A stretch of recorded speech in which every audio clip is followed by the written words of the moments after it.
Of the church, and rather than going through all the introductory statements here on page 82, I want to go ahead and just start on page 83, and because 82, what Stroop is doing here is he's trying to prepare us to examine the organization of the church in a way that is unbiased by tradition or through any preconceived notions. Now, I think that he makes a couple of errors. I don't mean like doctrinal bad errors, but I think there's some statements that are not consistent with the way that he even conducts himself in this particular book and this lesson.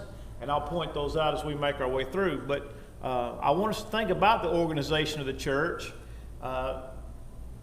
First and foremost, because the organization of the church is one of the marks of distinction between the churches of Christ, the church that we read about in the New Testament, and almost every other religious institution. To my knowledge, there is no other religious institution on earth that follows the New Testament practice and pattern of organization other than the churches of Christ. I would guess probably some independent Christian churches might. I would expect that most of the independent churches that identify with the Disciples of Christ movement have abandoned that pattern, particularly as it regards to male leadership.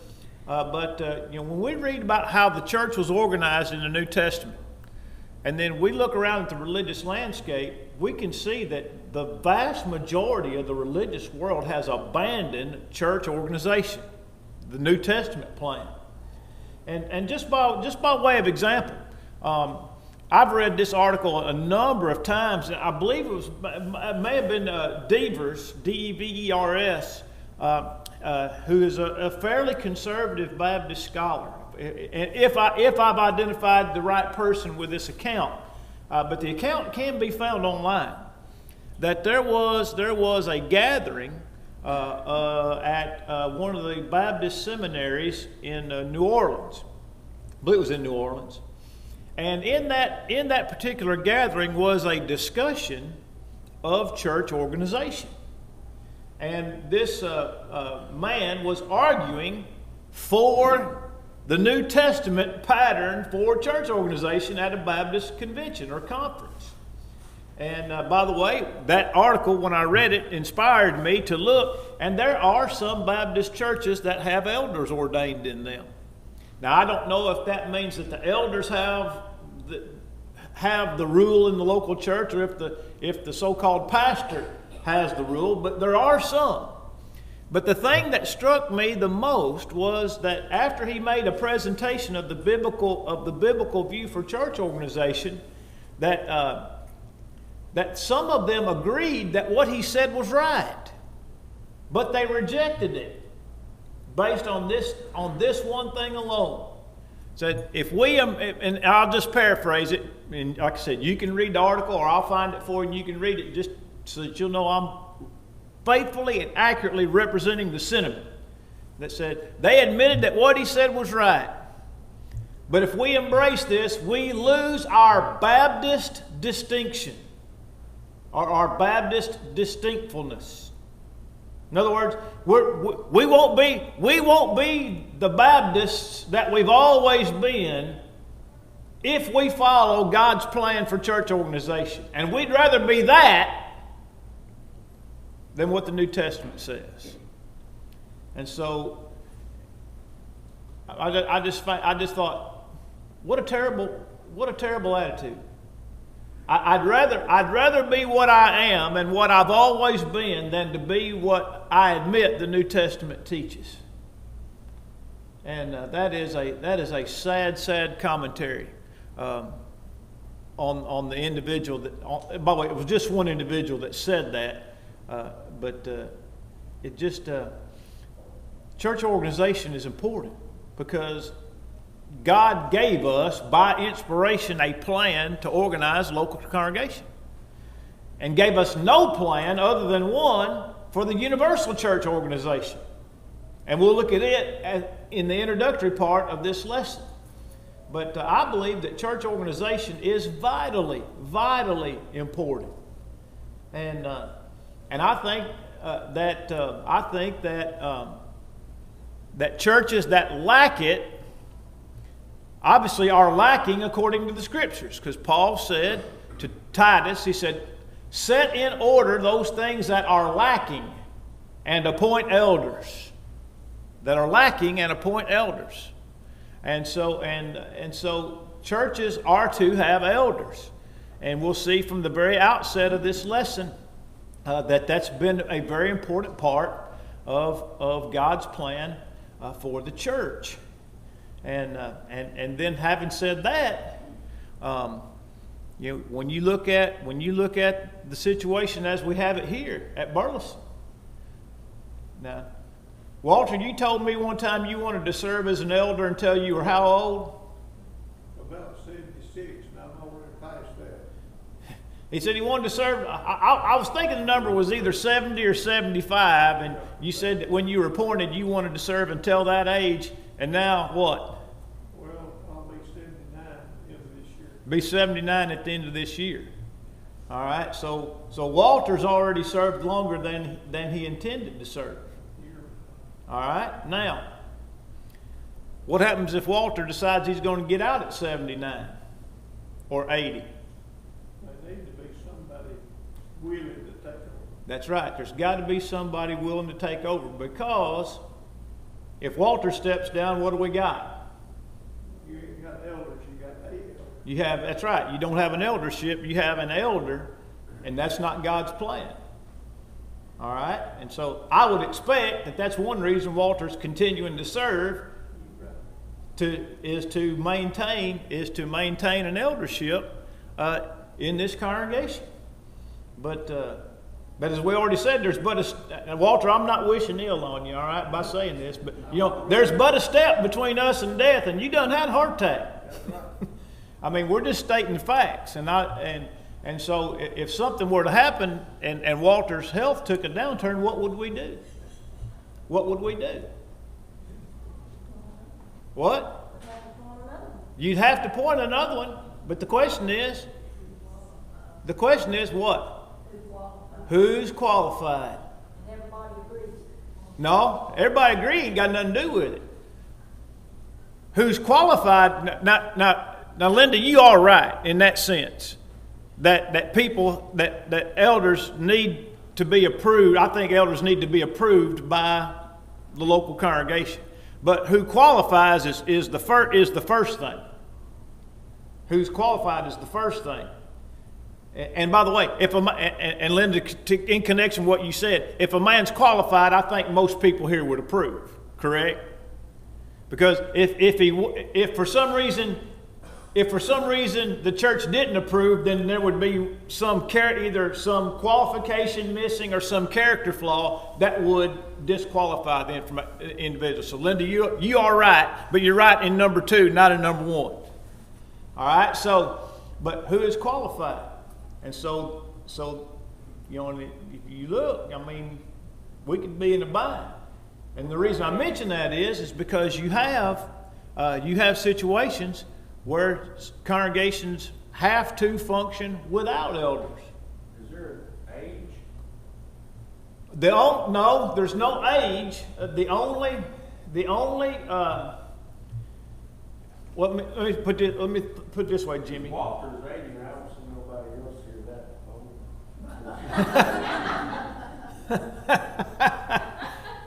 Well, I guess in that sense. Moses might have been kicking it back years ago. I don't know. There's nothing with regard to age, with regard to a specific number. There are a couple of qualifications that imply at least some degree of age and maturity. One is not a novice. That's 1 Peter 3, and 1 Timothy 3. I'm thinking about verse 6. Not a novice. That means he's got to have been a Christian for some time and have a good grasp of the Scriptures. In other words, Well, like in your line of work, there's guys in your line of work that have been painting cars for 20 years and they still ain't worth a dime, right? Right? So being an auto body painter doesn't make you, for 20 years, doesn't make you a good one, does it? All right? And so that's what I mean by not a novice. It means that he has to have been a Christian for some time, but he also has to be proficient in the Scriptures. All right? And then the second one that would imply at least some degree of age is that he would have to have children of some age. Children of some age that would be a living testament and testimony, I should say, a living testimony to his ability as a husband and a father. Character. But the text says one who rules his own house well, having his children in subjection, his household in subjection. And then this says, for if a man does not know how to handle his own house, how shall he handle or rule over the house of God? Does his children must be members of the church? I've struggled with that. By the way, the question Furman asks is, do the man's children have to be members of the church? Do they have to be Christians? I've struggled with that. In one sense, and I don't mean to ride the fence on this, but I'm going to just tell you my thinking on it. In one sense, I don't think the word faithful, having faithful children, see, there's two sets of qualifications for elders. I mean, in other words, there's two texts that give us qualifications for elders. And I think for the most part, they are exact parallels. I mean, I think if I brought the whiteboard up here and I listed the ones out of 1 Timothy 3, and then I listed the ones out of Titus chapter 1, out of the 9 or 10 qualifications in each list, I could probably draw you a line from one side to the other to show how they match up. One of them just simply says, having faithful children, not accused of riot or unruly. Now, some people take that word faithful to mean they have to be Christians, but that's a total misuse of the word. It's just a total misuse of the word. Because it talks about the qualifications of the kids. In other words, the behavior of the children. And then you have on the other side, and just so that I get it right, I'm gonna open it up real quick because I don't want to tell you wrong. The one in 1 Timothy 3 says, one who rules his own house well, having his children in submission with all reverence. For if a man does not know how to rule his own house, how will he take care of the church of God? Okay, that's 1 Timothy 3.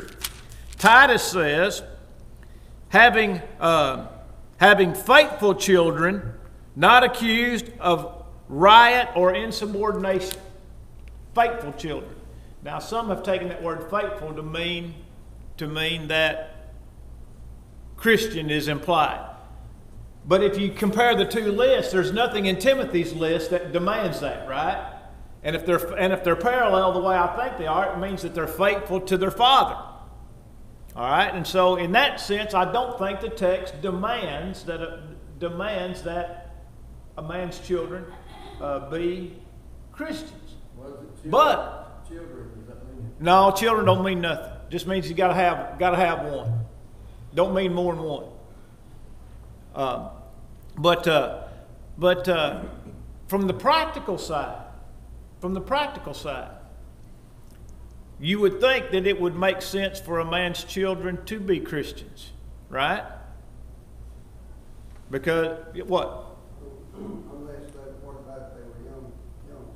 Well, see, and there you go, Lynn. Old age and accountability. Right? Yeah. Could a man serve as an elder if his children were not of some age? Again, you run into the textual issue, which is there's no demand there. But at the same time, when do kids generally learn to be insubordinate, and unruly? teenagers, right? And so I think you run into a practical matter. What's that? Fifth grade? Before they get to you in the 6th grade? But I think you run into the practical matter that a man, and again, I couldn't bind this, but you would think as a practical matter, a man would need to have raised some teenagers to show his ability to rule over his own house. Does that make sense? And so from a textual standpoint, it doesn't demand that they be Christians, and it doesn't demand that they be of any certain age. But I think the practical side of the explanation is if a man does not know how to rule his own house, well, that's when you find out whether or not a man can rule his house. It's when he's raised teenagers. Because that's when kids start thinking for themselves, and they start coming into their own, and the peer pressures and whatnot. And so the text doesn't demand it. I would think, though, that practicality would, with regard to kids being a certain age. And I think the same thing on Christians. I think the text doesn't demand it, but I think practicality very well might. And so you run into some difficulties, especially in smaller congregations, with regard to having men that are qualified. And so we want to think about. Is the church without elders scriptural, and then sure. And then how long can they go without elders? Well, I guess the question would be do you have at least 2 men that are qualified? I mean, if you don't have 2 men that are qualified, the church can exist into perpetuity without them. Who determines if they're qualified? New Testament. I mean, congregation has to appoint or whatever. Who's going to do that? Well, the congregation doesn't appoint them. Now, the preacher did appoint them in Titus chapter 1. I mean, if you just want to be honest about it, Titus appointed him in Titus chapter 1, according to Paul. So you're saying you appoint them? No, you said who appoints them, and I'm telling you that the New Testament gives no example of how elders were appointed except in Titus, and he told Titus to do it. And the other example of them being appointed, Paul and Barnabas did it. You never find any situation where the church appointed its own elders. Now, am I saying that's wrong? No. Because I think a congregation ought to want elders, and a church ought to work together to have elders if they can find men. Now, the preacher can serve as a helper to that. I'll give you an example. I got a friend of mine in Texas, moved to a congregation, and they had probably 140, 145 members, didn't have any elders. Now, they'd had an eldership, but it had dissolved, but the congregation hadn't been motivated to appoint elders. So what did he do? He worked with the congregation to motivate them to work toward the appointment of elders. And he helped the congregation through that process. And so in that sense, the church selected their own elders. That's a scriptural way to do it. I would say that the elders can appoint elders. And you better know if they are qualified before you do anything. That's exactly right. They have to be thoroughly vetted. That's why one of the qualifications that oftentimes gets overlooked about the qualifications for elder is of good report by those that are without. In other words, that person has to be of impeccable reputation inside the assembly and out in the world. I'll tell you a funny story on that. Dale Manor told me this. He was serving in San Diego, and they were about to appoint elders in the congregation where he was, and in pursuit of that qualification of good report by them that are without, he visited one of the co-workers of one of the men that was appointed as a candidate to be an elder. And it just so happened the person was a woman. One of his co-workers was a woman. And he went to this, I guess may have went to her house, and he knocked on the door, and she answered and said, I'm Dale Manor, and I'm, we're about to appoint elders in the whatever Church of Christ, and one of the qualifications is that they have to be of good report by those outside the church. And we're doing our due diligence to make sure you work with this man, and we want to make sure he's of good report of those that are outside the church. And here's what she said. She goes, I've never heard that, and I've been an elder in the Presbyterian church for 20 years. And in Dale's like, in my mind, I said, there's a whole lot of things you hadn't heard. But that is a qualification, that a man has to be of good report among those that are without. And that's one that oftentimes gets overlooked. Apt to teach is one that oftentimes gets overlooked with regard to eldership. Able to close the mouths of the naysayers is one from Titus chapter 1. And so, I think this lesson comes at a very providential time for us as a congregation, because this is something that we are looking at. I mean, that we're facing as a very real possibility. I think we've had a year. Their names, the elders have brought their names up in that congregation. Do you have anything against them? Let's know. Mm-hmm. Now that's right, but the elders selected, like Lynn wasn't an elder when I got here, but Wade and Walter talked to Lynn, about being an elder, and even Lynn came and talked to me after they talked to him, and then the elders, Wade and Walter, put his name before the church, but that goes somewhat to the matter of his reputation. In other words, Lynn was put up as a candidate to be an elder.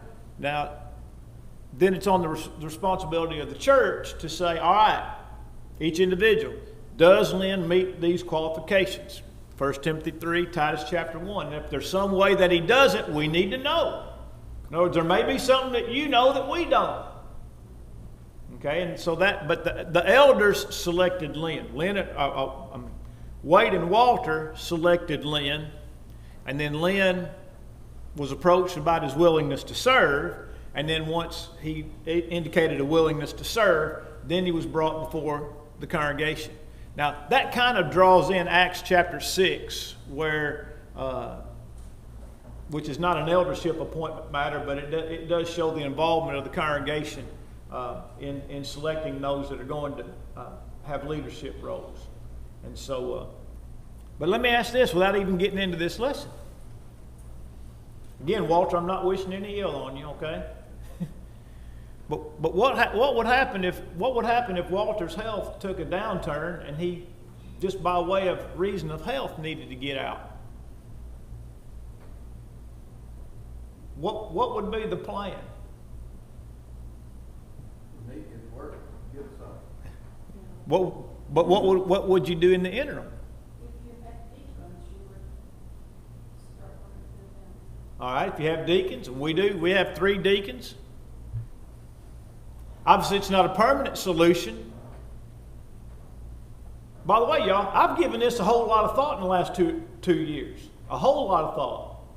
Some churches have just all the men in the church, they have a meeting and they decide. You have men's meetings. All right? And you're right, a lot of congregations do that don't have elders. But generally those are congregations that haven't had them for a long time. I mean, what would we do? Let's just say this. Let's just say Walter had, because it's in the bulletin this week. We're going to try to start on the first Sunday in November working on our budget for 2020. And I hope to be finished with it by the Sunday before Thanksgiving. Take 4 weeks. From the first Sunday to the 4th Sunday in November. Work on the budget, the program of work, adding missions, making the plans and all that. What if something happened to Walter this month and he had to get out? What would we do? What would we do? Would we have a men's meeting? Or would Lynn and the deacons be trusted to do what they've been doing with Walter for the last however many years. You see? I mean, like I said, I've thought about this because I see it as a very real potential for us. You know, what would we do? I mean, would you have a men's meeting where every individual came and got his say? If he's a man and he's a Christian, would you have a men's meeting where every single man comes and every man gets an equal say and every man gets an equal vote? Would you do that? When they go back to land being one deacons and the three deacons and him would all pretty much run the church? Could. Or Lynn could just not serve in the part of an elder, but still everybody knows who he is and what he is. I mean, in other words, I don't think you'd have to make Lynn a deacon to let's say in the scenario that I just set forth, I don't think you'd have to make Lynn a deacon between now and November 1st for Lynn to have not just an active, but still a very leading part in that process. I wouldn't feel right being the elder. Well, you couldn't. You couldn't. I mean, I wouldn't want that title. Yeah, well, scripturally, you couldn't do it anyway. But if something happened to our eldership, just because you can't serve as an elder because Walter gets out, doesn't mean that you get kicked to the curb. You know, I thought about it a lot too. That's when you need at least three. Yeah. We should have another one. Yeah, if you had three, you'd have you. And by the way, that's always been the thinking because Lynn was appointed after BA stepped down. But see, when I was asked to work here, BA and Walter and Wade were elders. Now, were there ever 4 elders? Walter, did you ever serve as an elder alongside Grover? Well, Mickey, there was 4 at one time. Yeah, but he was trying to get some in like what you were doing now, because he knew he was gonna get out of the eldership. Grover? Yeah. So did you kind of come in when Grover went out? Something similar to that. Okay, so there were at least 3, and Grover was getting older and was wanting to get out, and so you and kind of like the same thing. Then BA came out, and Lynn was appointed. But then, you know, Wade's health turned bad, and he had to get out. But what was our dilemma then? Well, when you got 2 elders, you don't. Well, see, 2 is even number. You don't need an even number. You need odd. Now I don't necessarily agree with that, Walter. Well, I mean, I think 3 protects the integrity of the eldership in the case of one's health, but with regard to decisions, I mean, I've been here almost 24 years, right? And we've never walked out of any meeting divided in any way, right? Never. They don't have good, they work together. That's right. So I'm gonna go along with, I think we'll have at least 3 Right. or 6. Or 6. Communication might be bigger. Right. So, But, you know, it's a better idea to have 3. but we do need some type of plan in place. Yeah, because talking about age, I'm not a long ways behind Walter. You're not 70 yet, are you? I would be, this coming April. Even though I don't like to think about it. Be 70 now. Start picking on Lynn's health instead of all. Yeah, I'll start saying something bad happening to Lynn instead of Walter. Well, I am, but I mean, you know, where's the time is? Yeah. well, in the last 2 years, I don't feel as good as I did, say, back up 2 years. Mm-hmm. There is a difference. You can tell the difference. Oh, yeah.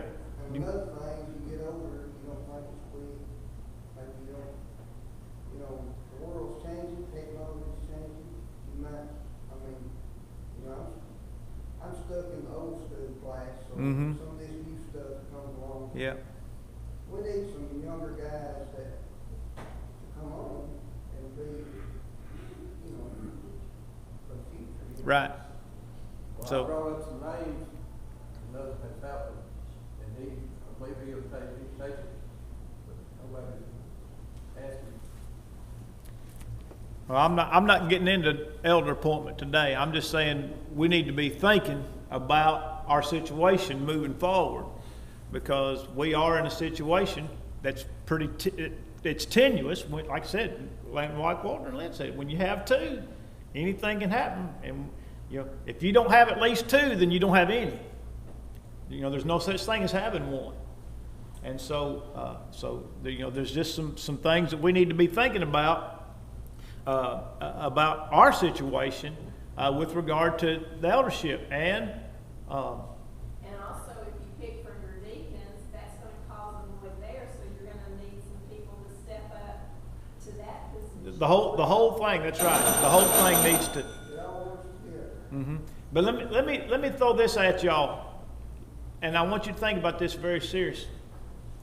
As we draw closer and closer to the need of having another elder. I mean, we need it now, but you know what I mean. As we get closer and closer, every single member of this congregation needs to be intimately familiar with the qualifications.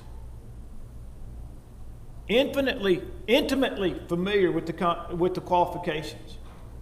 I mean, and look, it's just two short texts. It's 1 Timothy 3, 1-8, and it's Titus chapter 1, about verses 5 through 10. And like I said, they're parallel texts. Go home today and get you a piece of notebook paper and write the ones on 1 Timothy 3 down this side. Write the ones on Titus 1 down this side, and connect them and show and to see how the two lists are essentially the same. But then familiarize yourself with each qualification. If there's something about a qualification that you don't know, then it needs to be studied. Because, I'll just give you an example. When I was at Eastwood Street in Paris, there was the matter of bringing up appointing elders, and some elders were appointed while I was there. And but the elders that we had, and I think there were 5, asked the congregation to submit names of people that they thought would qualify or serve in a good capacity as elders. Well, we had a brother there who was one of the best Bible students in the whole congregation. We had 500 people, all right? Nearly 500 people. He was as good a Bible student as we had, and one of our best Bible teachers.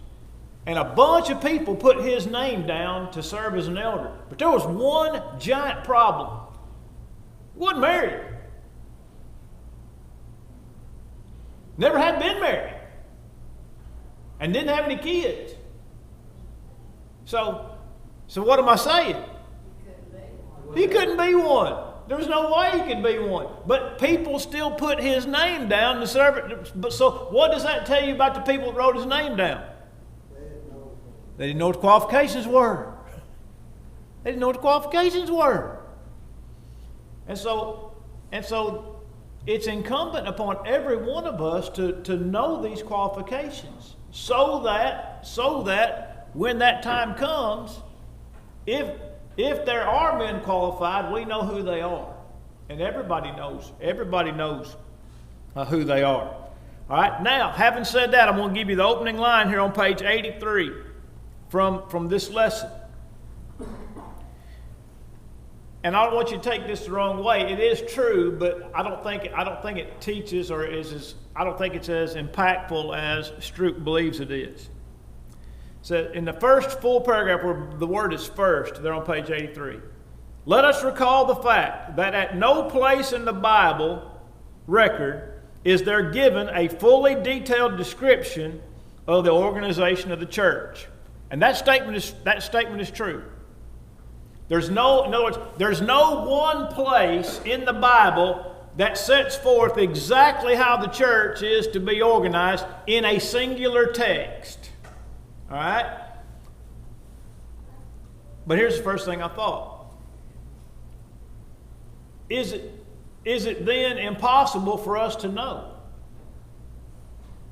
how the Lord wants the church to be organized? Thank you, Lynn.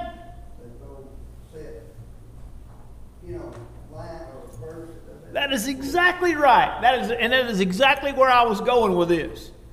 Just because there's no singular text that tells how the church is to be organized in an orderly fashion in one set of verses, there's not one place anywhere in the New Testament that sets forth the plan of salvation in one place.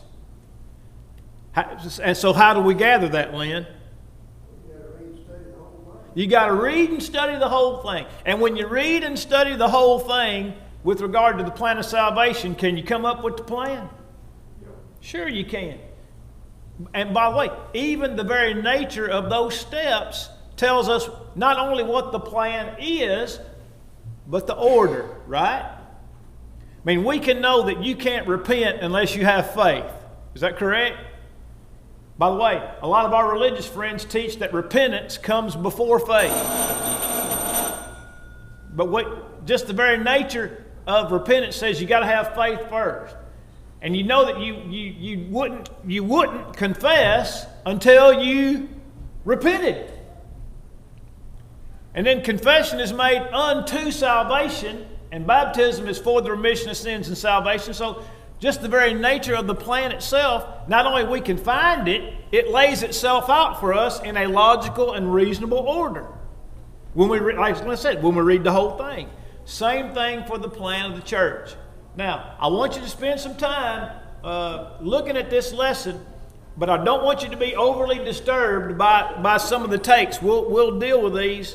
We'll deal with these as we make our way through. But when you get an elder, he ain't gonna be perfect. no.